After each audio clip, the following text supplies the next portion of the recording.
Hey peeps, it's Jedd here from Disrupt Tutoring, and as always, it's such a pleasure to join you. Today we're going to deal with an inequality, solving for x in an inequality, and with that in mind, let's dive straight in.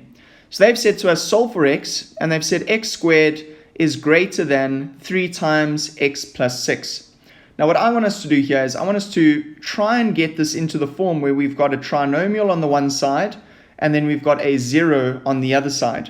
So to do that, what I'm going to do is I'm going to subtract this term from both sides. So that will leave me with x squared minus 3 times x plus 6 is greater than 0. Okay, now let's get rid of that bracket by multiplying out using our distributive law. So it's x squared minus 3x minus 18 is greater than 0. Now we can see we've got our trinomial, which is greater than 0. What I want you to remember is what this means is that they're speaking about some function, okay? What type of function is this? Well, that is a parabola, okay? And if we represent a parabola using a number line, what type of parabola will this be? Well, we know this parabola is going to be a positive or smiling parabola, okay? Because we've got a positive number in front of the x. So we know we're going to have something that looks like this. And this is our x-axis. And we know that for x squared minus 3x minus 18 to be bigger than 0, as it said here, we're looking for this part of the curve over here. So the part above the x-axis. And we can see that that forms at the point over here and the point over there. So essentially what we need to do is we need to find the x-intercepts for this particular parabola. And to do that, we're going to use our factorization. Okay, so factorize this trinomial. We open up our two brackets, which is greater than 0.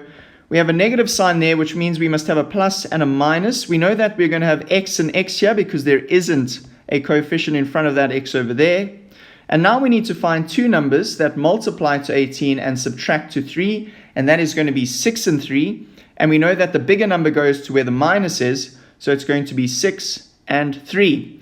What does that mean? Well, it means that one of our x-intercepts is going to be x is negative 3. Okay, so that's going to be negative 3.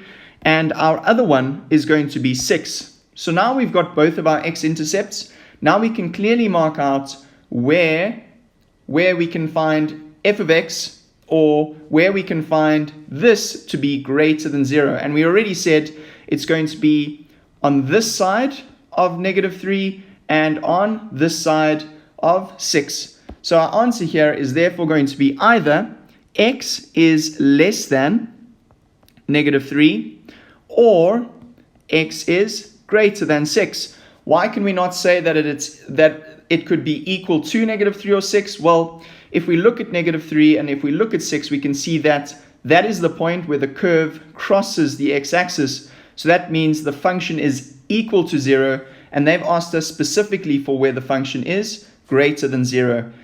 And with that in mind, guys, hopefully this one helps you out. You'll definitely get one of these in your test, so hopefully you can take what you've learned here and get those well-deserved marks. Very special thank you to our sponsor for making this video possible. Read all about them in the description below. Head over to our website for more of these epic tutorial videos. If you can't find the answer to your question, send us the question and we'll respond with a personalized video just for you. Until the next time, stay epic.